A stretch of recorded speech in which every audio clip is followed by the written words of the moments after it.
ನಲಾಯಕ್ ಯಾರು ಈಶ್ವರ್ ಕಂಡ್ರೆ ಅವ್ನಿಗೆ ಯೋಗ್ಯತೆ ಇಲ್ಲ ನನ್ನ ಮಗನಿಗೆ. ಈಗ ಡೈರೆಕ್ಟಾಗೆ ಮಾತಾಡ್ಬೇಕು ನನ್ನ ಮಕ್ಳುಗಳಿಗೆ. ಇವರೆಲ್ಲ ಏಂತಿಗೆ ಬರ್ತಾರೆ ಜನಗಳ ಸೇವೆ ಮಾಡೋಕ್ಕೆ?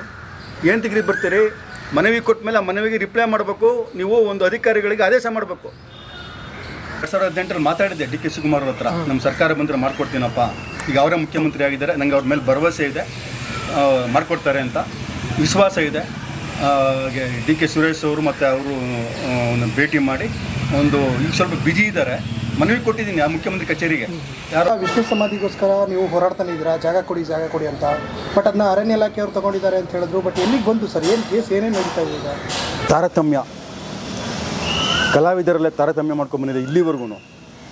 ಅದರಲ್ಲಿ ನಮ್ಮ ಮೇರು ನಟ ವಿಷ್ಣುವರ್ಧನ್ ಅವರಿಗೆ ಆದ ಅನ್ಯಾಯ ಯಾವ ನಟರಿಗೂ ಆಗಿಲ್ಲ, ಯಾವ ಅಭಿಮಾನಿಗಳಿಗೂ ಆಗಿಲ್ಲ ಅಂತ ಹೇಳ್ತೀನಿ. ಇವತ್ತು ನಮ್ಗೆ ಜಾಸ್ತಿ ನಿಮ್ಗೆ ಹೇಳೋಕ್ಕೆ ಹೋಗೋದಿಲ್ಲ.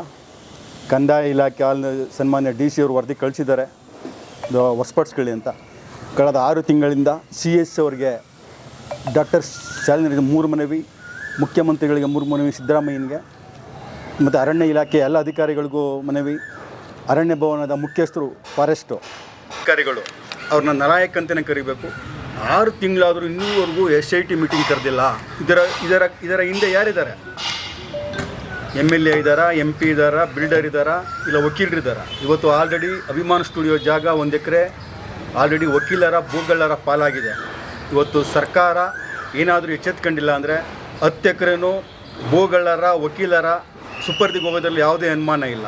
ನಾನು ಕಳೆದ 6 ತಿಂಗಳಿಂದ ಮನವಿ ಕೊಟ್ಟಿದ್ದೀನಿ. ಇಲ್ಲಿವರೆಗೂ ಒಂದು SIT ಮೀಟಿಂಗ್ ಕರೆದಿಲ್ಲ ಈ ನಲಾಯಕ್ ಅಧಿಕಾರಿಗಳು. ಈ ನಲಾಯಕ್ ಯಾರು ಈಶ್ವರ್ ಕಂಡ್ರೆ ಅವ್ನಿಗೆ ಯೋಗ್ಯತೆ ಇಲ್ಲ ನನ್ನ ಮಗನಿಗೆ. ಈಗ ಡೈರೆಕ್ಟಾಗೆ ಮಾತಾಡ್ಬೇಕು ನನ್ನ ಮಕ್ಳುಗಳಿಗೆ. ಇವರೆಲ್ಲ ಏಂತಿಗೆ ಬರ್ತಾರೆ ಜನಗಳ ಸೇವೆ ಮಾಡೋಕ್ಕೆ? ಏಂತಿಗೆ ಬರ್ತೀರಿ? ಮನವಿ ಕೊಟ್ಟ ಮೇಲೆ ಆ ಮನವಿಗೆ ರಿಪ್ಲೈ ಮಾಡಬೇಕು. ನೀವು ಒಂದು ಅಧಿಕಾರಿಗಳಿಗೆ ಆದೇಶ ಮಾಡಬೇಕು. ಇದ್ರಿ ನಮ್ಮ ಮನವಿಗೂ ರೆಸ್ಪಾನ್ಸ್ ಮಾಡಿಲ್ಲ, ಸರ್ಕಾರ ಬಿದ್ದೋಯ್ತು.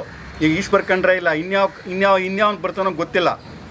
ನಾವು ಅವನಿಗೂ ಮನವಿ ಕೊಡಬೇಕು, ಮುಖ್ಯಮಂತ್ರಿಗೂ ಮನವಿ ಕೊಡಬೇಕು. ಏನಿದು ಒಂದು ಸಾರ್ವಜನಿಕ ಆಸ್ತಿ ವಿಷ್ಣುವರ್ಧನ್ ಅವರು.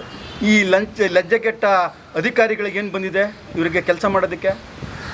ಯಾಕೆ ಹೇಳಿ ಮಾಡೋಕ್ಕಾಗಲ್ಲ. ಇವ್ರಿಗೆ ಯೋಗ್ಯತೆ ಇಲ್ಲ. ದಾಖಲೆಗಳು ಕೊಟ್ಟಿದ್ದೀನಿ, ದಾಖಲೆಗಳು ಪುರಾವಿದೆ. 2015 ಸನ್ಮಾನ್ಯ DC V ಶಂಕರ್ರು ಸಂಪೂರ್ಣ ದಾಖಲೆ ಸುಮಾರು 100 ಪುಟಗಳ ದಾಖಲೆ ಬರೆದಿದ್ದಾರೆ ಹೊಸಪಡಿಸ್ಕೊಳ್ಳೋಕ್ಕೆ ಅರಣ್ಯ ಇಲಾಖೆಗೆ. ಇದರ ಹಿಂದೆ ಅರಣ್ಯ ಅಧಿಕಾರಿಗಳು 2015ರಿಂದನೂ ಅಭಿಮಾನ ಸ್ಟುಡಿಯೋ ಮಾಲೀಕನ ಹಾಗೂ ವಕೀಲರ ಜೊತೆ ಸೇರಿಕೊಂಡಿವರು ನಮ್ಮ ಅರಣ್ಯ ಇಲಾಖೆ ಹೊಸಕ್ಕೆ ತಗೊಳ್ಳೋಕ್ಕೆ ಹಿಂದೇಟು ಆಗ್ತಾ ಇದ್ದಾರೆ ಅಂತ ನನಗೆ ನೇರ ಆರೋಪ. ಅರಣ್ಯ ಅಧಿಕಾರಿಗಳು ನೇರ ಆರೋಪ. ಇಂದಿನ ಜಿಲ್ಲಾಧಿಕಾರಿಗಳು ನಾನು ಸಾರಿ ಹೇಳಿದೆ ಅವ್ರ ಮೇಲೆ ಕ್ರಮ ತಗೊಳ್ಳಿ ಅಂತ. ಯಾವ ಜಿಲ್ಲಾಧಿಕಾರಿಗಳು ಕ್ರಮ ತಗೊಳ್ಳೋಕ್ಕೆ ಧೈರ್ಯ ಇಲ್ಲ ನನ್ನ ಮಕ್ಕಳುಗಳಿಗೆ. IAS IPS ಮಾಡಿ ಇವರೆಲ್ಲ ಯಾಕ್ರಿ ಜನಸೇವೆ ಮಾಡೋಕ್ಕೆ ಬರ್ತಾರೆ?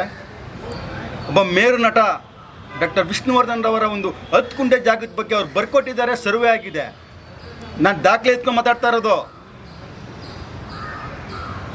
ಈ ಲಜ್ಜೆಗೆಟ್ಟ ಅಧಿಕಾರಿಗಳು ಏನಕ್ಕೆ ಅಧಿಕಾರಿಗಳು ಕೆಲಸ ಮಾಡ್ತೀರಾ? ಈ ಮಂತ್ರಿಗಳಿಗೆ ನೀವು ತಲೆ ಬಾಕ್ಕೊಂಡು, ಮುಖ್ಯಮಂತ್ರಿಗಳು ತಲೆ ಬಾಕ್ಕೊಂಡು ಏನು ತಿರುಗಿ ಕೆಲಸ ಮಾಡ್ತೀರಿ? ಮನೆಗೆ ಹೋಗ್ರಿ. ಸರ್ಕಾರ ನಿಮ್ಮ ಸಾರ್ವಜನಿಕ ಸೇವೆ ಮಾಡಲಿ ಅಂತ ನಿಮ್ಮನ್ನ ಅಧಿಕಾರ ನಿಯೋಜನೆ ಮಾಡಿರೋದು. ಮಂತ್ರಿಗಳು ಬರೋದು, ಮುಖ್ಯಮಂತ್ರಿಗಳು ಚೇಂಜ್ ಆಗ್ಬೋದು, ನೀವಿರ್ತೀರಾ. ಆ ರಾಜಕೀಯ ನನ್ನ ಮಕ್ಳುಗಳು ಬರ್ತಾ ಇರ್ತಾರೆ, ಹೋಯ್ತಾ ಇರ್ತಾರೆ. ನೀವು ಅವ್ರಿಗೆ ತಲೆ ಬಾಕ್ತೀರಿ? ದಾಖಲೆಗಳಿದೆಯಲ್ರಿ, ಹೊಸಪಡಿಸ್ಕೊಳ್ರಿ, ನೋಡೋಣ. ನಾನು ಇವಾಗ ಇಷ್ಟು ಎಲ್ಲ ಕೊಟ್ಟಿದ್ದೀನಿ. ಸನ್ಮಾನ್ಯ ಮುಖ್ಯಮಂತ್ರಿ ಹೊಸದಾಗಿ ಇವತ್ತು DK ಶಿವಕುಮಾರ್ ಆಗಿದ್ದಾರೆ. ಆಲ್ರೆಡಿ ಅವ್ರ ಸಚಿವಾಲಯಕ್ಕೆ ಮನವಿ ಕೊಟ್ಟಿದ್ದೀನಿ. ನಾವು ಫಾಲೋ ಅಪ್ ಮಾಡ್ತೀವಿ. ಮುಖ್ಯಮಂತ್ರಿಗಳ ಈ ತಿಂಗಳು ಜೂನ್ 20ರ ನಂತರ ನಮ್ಮ VS ಅಭಿಮಾನ ಪುಣ್ಯಮಿ ಟ್ರಸ್ಟ್ ಮತ್ತು ಹಲವು ಸಂಘಟನೆಗಳಿಗೆ ನಾವು ಮನವಿ ಕೊಡ್ತಾ ಇದ್ದೀವಿ. ಮತ್ತು ಅರಣ್ಯಾಧಿಕಾರಿಗಳು ನಮಗೆ ಕಾಲಾವಕಾಶ ಕೊಡಬೇಕು. ನೀವು 6 ತಿಂಗಳು ಆಯ್ತಪ್ಪ. ಜನವರಿಯಿಂದ ಎಷ್ಟು ಇವತ್ತು 15 ತಿಂಗಳಲ್ಲಿ ವರದಿ ಕೊಟ್ಟಿರೋದು ಜಿಲ್ಲಾಧಿಕಾರಿಗಳು SIT ಮೀಟಿಂಗ್ ಮಾಡಿ ಹೊಸಪಡಿಸ್ಕೊಳ್ಳಿ ಅಂತ. ಇಲ್ಲಿ ಗಂಟೆ ಲಜ್ಜೆ ಕೆಟ್ಟದ್ದು. ಇರು ಟೇಬಲ್ಗೆ ವಿಕಾಸಸೌಧ, ವಿಧಾನಸೌಧ ಇವತ್ತು ಕಚೇರಿಗಳು ಏನಾಗಿದೆ ಅಂದರೆ ವಿಂಗಡಣೆ. ಫೈಲ್ಗಳು ಯಾವ ಫೈಲ್ ಮೂವ್ ಆಗಬೇಕು, ಯಾವ ಫೈಲು ಅಧಿಕಾರಿಗಳ ಲೆವೆಲಲ್ಲಿ ಮೂವ್ ಆಗಬೇಕು, ಯಾವ ಫೈಲು ಮಂತ್ರಿಗಳ ಲೆವೆಲಲ್ಲಿ ಡೀಲ್ ಆಗಬೇಕು. ಇವತ್ತು ಈ ವಿಕಾಸಸೌಧ ಸಚಿವರ ಕಚೇರಿಗಳು ಇವತ್ತು ತುಳುಕ್ತಾ ಇದೆ. ಬರೀ ಲಂಚ ಕೊಟ್ಟರೆ ಫೈಲ್ ಮೂವ್ ಆಗುತ್ತೆ ಅಂದರೆ ಮೂವ್ ಆಗಲ್ಲ. ನಾವು ಯಾವ ಬಿಲ್ಡರು ಅಲ್ಲ, ಯಾವುದೇ ನಮ್ಮ ಸ್ವಂತ ಕೆಲಸ ಮಾಡೋಕ್ಕೆ ಬಂದಿಲ್ಲ. ಮೇರು ನಟ ಡಾಕ್ಟರ್ ವಿಷ್ಣು ಸಾರ್ವಜನಿಕ ಆಸ್ತಿ, ಅವ್ರಿಗೋಸ್ಕರ ನಾವು ಮನವಿ ಕೊಡ್ತಾ ಇದ್ದೀವಿ. ನಿಮ್ಗೆ ಏನು ಯೋಗ್ಯತೆ, ನಿಮಗೆ ಅದು ಅಧಿಕಾರದಲ್ಲಿರೋರು ಯಾಕೆ ನೀವು ಕೆಲಸ ಮಾಡ್ತಾಯಿಲ್ಲ?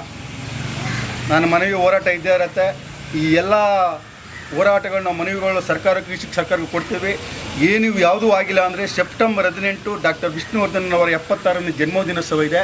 ಅವತ್ತೇ ನಾವು ಫ್ರೀಡಮ್ ಪಾರ್ಕ್ನಲ್ಲಿ ಅನಿರ್ದಿಷ್ಟ ಅವಧಿ ಉಪ ಸತ್ಯಾಗ್ರಹವನ್ನು ನಾವು ಆಲ್ರೆಡಿ ಘೋಷಣೆ ಮಾಡಿದ್ದೀನಿ. ನಿಮ್ಮ ವಾಹಿನಿ ಮುಖಾಂತರ ನಾನು ಘೋಷಣೆ ಮಾಡ್ತಾ ಇದ್ದೀನಿ ಅಂತ ಈ ಸಂದರ್ಭ ಹೇಳಕ್ಕೆ ಇಷ್ಟಪಡ್ತೀನಿ.